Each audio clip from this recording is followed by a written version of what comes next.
बिस्मिल्लाहिर्रहमानिर्रहीम। अस्सलाम वालेकुम नाज़रीन।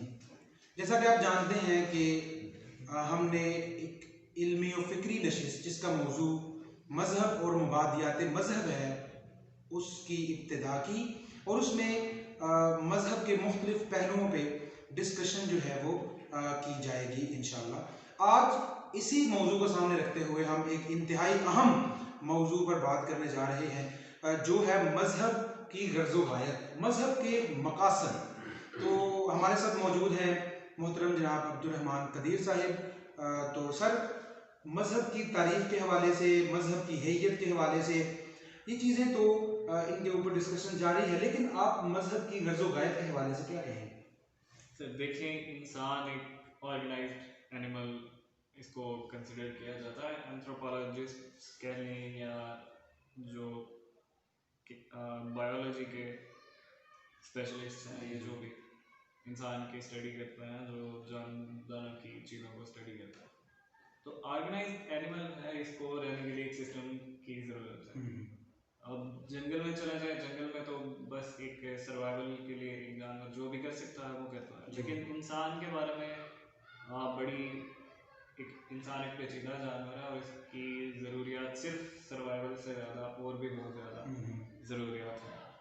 तो इंसान के एक माशरे को बेसिकली सबसे बड़ी जो एक नीड समझी जाती है, जो सबसे इम्पोर्टेंट पार्ट ऑफ सोसाइटी है, दैट इज़ एथिक्स।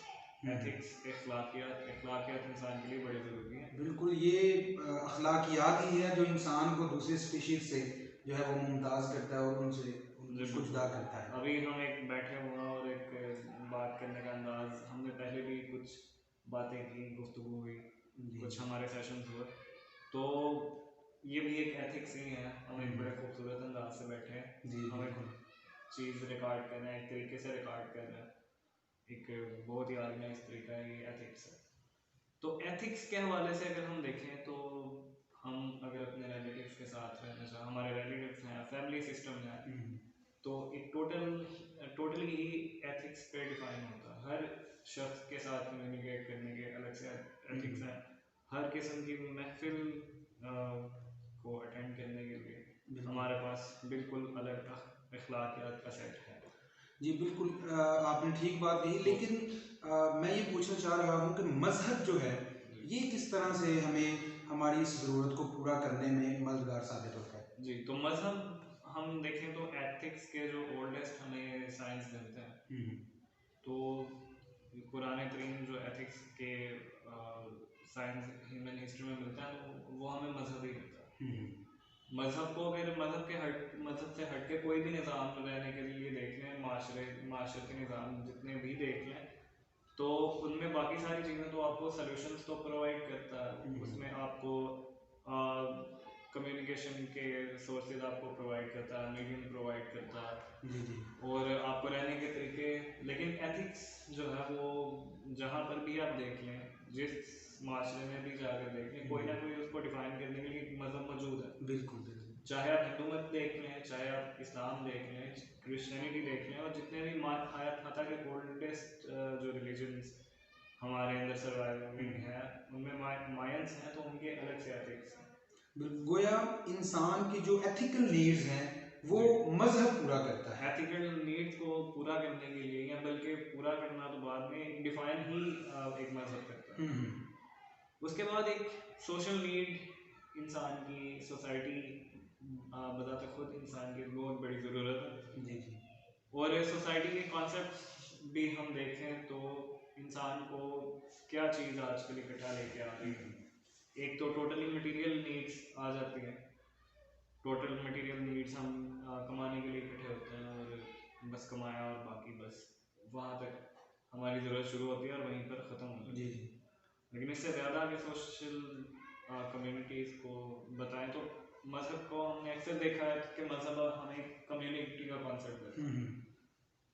हर जगह पर एक कम्युनिटी का कॉन्सेप्ट मज़हब ने हमें बताया। एक जो फ्रेटर्नल रिलेशनशिप होता है सोशल मेंबर्स के दरमियान, वो हमें मजहब प्रोवाइड करता है। बिल्कुल, एक सोशल नीड्स जो हमारी हैं उनको भी डिफाइन, जाहिर है एथिक्स ही करेंगे, जो पहले हम बात कर चुके हैं, और एथिक्स हमें मज़हब ही प्रोवाइड करता है, और मजहब सिर्फ एथिक्स ही नहीं, टोटली हमें एक स्ट्रक्चर भी प्रोवाइड करता है कि जिस स्ट्रक्चर में हम सोसाइटी फॉर्म कर सकते हैं या कम्युनिटी एक बिल्ड कर सकते हैं।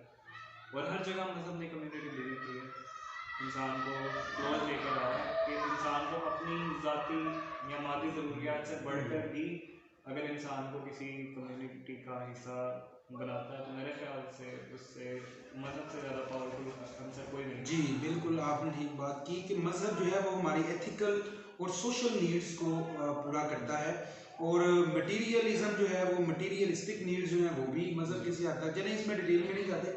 सर मैं एक क्वेश्चन करना चाह रहा हूँ कि आप साइकोलॉजिकल जो नीड्स हैं इंसान की, इमोशनल नीड्स भी इंसान की ज़रूरियात का एक हिस्सा है, तो क्या आप समझते हैं कि मज़हब इंसान की इन ज़रूरियात को पूरा कर सकता है या करता है? क्या आप कहेंगे इस बारे में? मजहब इंसान की ज़रूरियात को बिल्कुल पूरा करता है, और अगर हम यहाँ पर बड़ा एक अच्छा कंपैरिजन हम कर सकते हैं, हमारे पास मिडिल एजेस आ जाते हैं और हमारे पास अब पोस्ट मॉडर्न एज है, मॉडर्न एज।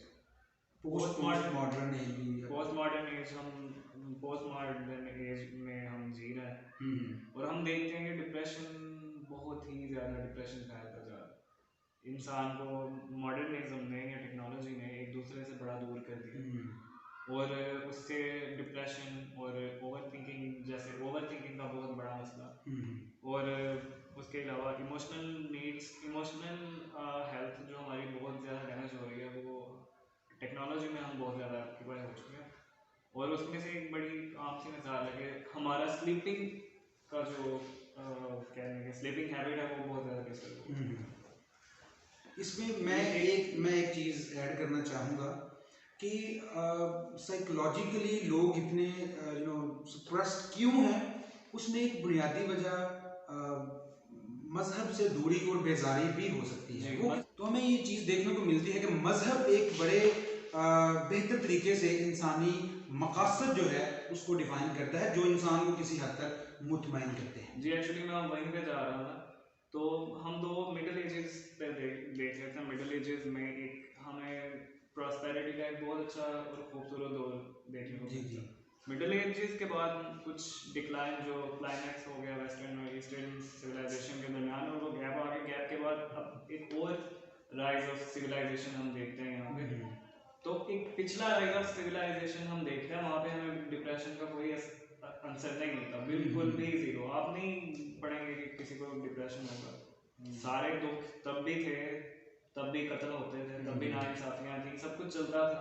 तो अब जिस तरह मॉडर्न राइटर्स बहुत ज़्यादा अमेरिकन वो सुसाइड कर लेते हैं। जी, तो हम देखें पिछले ज़माने में जो एक कुछ बहुत बड़े कंपैरिजन्स या बेलिजरेंट्स जो थे वो क्रिश्चियंस थे और मुस्लिम्स थे, दोनों, लेकिन दोनों डीपली रिलीजन से कनेक्टेड थे।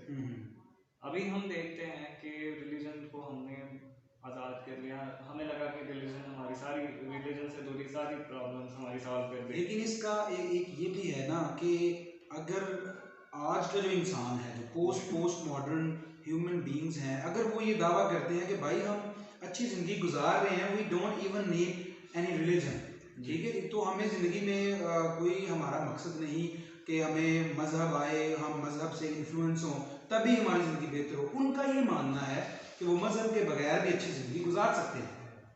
मेरे ख्याल से इसमें सबसे ज़्यादा यहाँ पर जो पावरफुल पॉइंट है कि अगर कोई कहता है कि हम रिलीजन से दूर होकर भी, एक एग्जिस्टेंशियलिज्म ये कहती है हमें कि मज़हब से दूर होकर सब चीज़ों को छोड़ के जो डिवाइन मीनिंग है उसको छोड़ दिया जाए और उससे आगे निकल लिया जाए।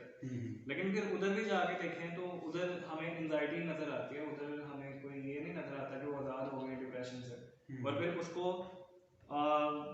ओवरकम करने के लिए फिर दोबारा से एक सोल्यूशन फिलासफर्स ने दिया कि खुद को बिजी रखो, मसरूफ तर रखो, और मसरूफ तर रखने के अलावा इस चीज़ से आपका जो एग्जिस्टेंशलिस्ट कहने के क्राइसिस है, इससे आज़ादी कोई नहीं है आपको, बस आप इसको you can keep it at बे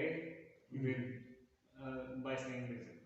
लेकिन अब्दुर्रहमान भाई, अगर इंसान जो है वो सर्वाइवल की हद तक मजहब के बगैर, मतलब वो सर्वाइव कर सकता है इस दुनिया में, जिस तरह आपने वो डार्विन आपने पहले भी तज़किरा किया, डार्विन का, तो वो अगर इंसान आज का कहता है कि भाई हम as a fit human being हम सरवाइव कर सकते हैं मजहब के बगैर, तो फिर मजहब की ज़रूरत कहाँ बिल्कुल है? मैं उसी तरफ जा रहा हूँ।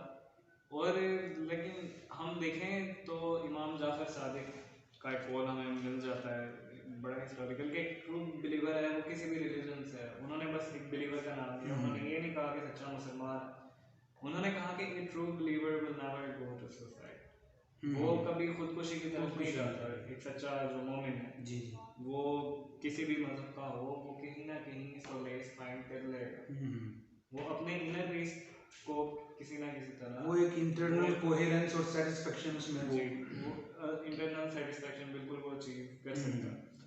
और अगर इंसान टोटली कहता है कि रिलीजन को वैसे ही निकाल दिया जाए, हम देखें तो जितने भी निज़ाम रिलीजन में हैं दुनिया में राइट्स हैं, वो किसी ना किसी तरह इनडायरेक्टली या डायरेक्टली वो रिलीजन की ही मिमिक्री करते हैं। हम एथीज्म जो रिलीजन का अपोजिट है वो भी देखें तो वो बजाते खुद एक रिलीजन ही नजर आता है की तरह वो हो जाता है, उसकी भी एक बाकायदा एथिक्स है। अगर आप साइंटिज्म देख लें, एक साइंस है, साइंस किसी भी सोसाइटी का इल्म जो है, इल्म ही साइंस है, लेकिन अब हमने उसकी एक बिल्कुल डिफरेंट डेफिनेशन बना दी हुई है और वो साइंटिज्म का एक रिलीजन के तौर पे वो शक्ल अख्तियार कर गया। वो रिलीजन से दूरी भी एक रिलीजन की ही मिमिक्री है। उसमें भी आप साइंस का जो कोई भी साइंटिस्ट कह दो, उसको आप रिसर्च नहीं करते उस पर, आप अन्य जो अंधाधुंध बिलीफ आप कर लेते हैं, अंधाधुंध उसको एक्सेप्ट कर लेते हैं, तो वो रिलीजन में क्या कहा जाता है, वकाल समेना व अताअना, हमने सुन लिया और अताअत। बिल्कुल बिल्कुल। और अगर आप चाहें कि रिलीजन को बिल्कुल ही सोसाइटी से बिल्कुल अलग करके साइड पे रख दिया जाए, सिर्फ सरवाइव किया जाए, तो सर्वाइवल ही अगर सबसे ज़्यादा इम्पोर्टेंट है, तो फिर हम पीछे चले जाते हैं स्टोन एज में, जहाँ पे रिलीजन नहीं था, वहाँ पे सर्वाइवल ही इम्पोर्टेंट था। कि एक हर जानवर किसी ना किसी को मार रहा है, एपेक्स प्रेडेटर से शुरू होता था, वो आस्ता आस्ता हर चीज़ किसी ना किसी चीज़ को खा रही है। सर्वाइवल ही सबसे ज़्यादा इम्पोर्टेंट है, आपने अपना सर्वाइवल ही अश्योर करना है, और कोई भी चीज़ इम्पोर्टेंट नहीं है। बिल्कुल उसमें एक खून रेजी या कत्लो गारत का सिलसिला ऐसा है, वो ख़त्म होने के ख़त्म होने का नहीं। वो जो अगर हम सिर्फ सर्वाइवल को ज़हन में रखें, तो वो जो एक फ्रेटर्निटी है ह्यूमन बीइंग्स के दरमियान, एक रिलेशनशिप है, तो वो नज़र नहीं आएगा और ना ही वो इंसानी ज़िंदगी में हमें देखने को मिलेगा। तो इस सिलसिले में हमने आज के सेशन में ये सीखा कि मज़हब जो है वो इंसान की एथिकल, सोशल, साइकोलॉजिकल नीड्स को जो है वो पूरा करता है, और मज़हब जो है वो इंसान के दरमियान एक अखलाकी रिलेशनशिप जो है, एक ताल्लुक़ को वो कायम करता है।